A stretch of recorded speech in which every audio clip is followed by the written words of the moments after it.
Hello guys, welcome back to food stories. അപ്പോൾ ഇന്നത്തെ പരിപാടി എന്താ വെച്ചാൽ നമ്മുടെ നാട്ടിലെ ഒരു അടിപൊളി റെസ്റ്റോറൻറ്റ് ഉണ്ട്. ഞങ്ങൾ എപ്പോഴും വന്ന് ഫുഡ് കഴിക്കുന്ന ഒരു കിടിലൻ റെസ്റ്റോറൻ്റാണ്. അത് പരിചയപ്പെടുത്താൻ വന്നതാണ് കേട്ടോ. റെസ്റ്റോറൻറ്റ് പരിചയപ്പെടുത്തുന്നതിനേക്കാളും ഇവിടെ ഒരു സ്പെഷ്യൽ ആയിട്ടുള്ള സംഭവമുണ്ട്. ചിക്കൻ പൊള്ളിച്ചത്, അതുപോലെ ബീഫ് പൊള്ളിച്ചത്. അത് കഴിക്കാൻ വേണ്ടി വന്നതാണ് കേട്ടോ. ഇവിടുത്തെ ഒരു പ്രത്യേകത എന്താണെന്ന് വെച്ചാൽ എന്ത് ഫുഡ് കഴിക്കുകയാണെങ്കിലും അവർ നല്ല നാടൻ വാഴൻ്റെ ഇലയിലാണ് സെർവ് ചെയ്യുക. അപ്പോൾ നമ്മൾ പറഞ്ഞിട്ടുള്ള ഫുഡിൻ്റെ സൈഡായിട്ടുള്ള മയോണൈസും സലാഡും എല്ലാം വന്നിട്ടുണ്ട് കേട്ടോ.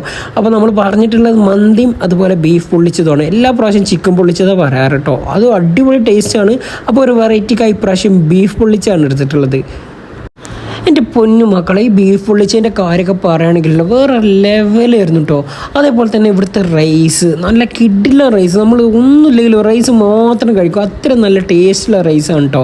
പിന്നെ ബീഫിൻ്റെ കാര്യമൊക്കെ പറയുകയാണെങ്കിൽ ബീഫൊക്കെ തൊടുമ്പോൾ തന്നെ നല്ല ചൂട് കൊടുക്കണം ഇവർ കൊടുക്കുന്നത്. ആ ചട്ടിയിൽ നിന്ന് ഇങ്ങനെ എടുത്തിട്ട് അങ്ങനെ വരുന്നതുകൊണ്ട് നല്ല ചൂട് നമുക്ക് ഫീൽ ചെയ്യും കേട്ടോ. അതുകൊണ്ട് മുറുക്ക പോലും പറ്റാത്തൊരവസ്ഥയിലായിരുന്നു കേട്ടോ.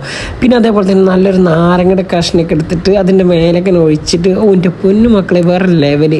നിങ്ങൾ മസ്റ്റായിട്ടൊന്ന് ട്രൈ ചെയ്യേണ്ടതാണ് കേട്ടോ. എപ്പോഴും അൽഫാം കുഴിമന്തി മാത്രം കഴിച്ച് മടുത്തവർക്ക് ഒരു വെറൈറ്റി ആയിട്ടുള്ളതാണ് ചിക്കൻ പൊള്ളിച്ചതും അതേപോലെ തന്നെ ബീഫ് പൊള്ളിച്ചതും. 150 രൂപയാണ് കേട്ടോ ഒരു ബീഫ് പൊള്ളിച്ചതിന് ഇവർ ചാർജ് ചെയ്യുന്നത്. അതേപോലെ തന്നെ 70 രൂപ റൈസും. അപ്പോൾ 220 രൂപ ഉണ്ടെങ്കിൽ ഒരാൾക്ക് നന്നായിട്ട് കഴിക്കാം കേട്ടോ. എന്തായാലും നല്ലൊരു കിഡിലൻ സ്പോട്ടാണ്, മസ്റ്റ് ട്രൈ ആണ്. ഞാൻ ലൊക്കേഷൻ താഴെ കൊടുക്കാം.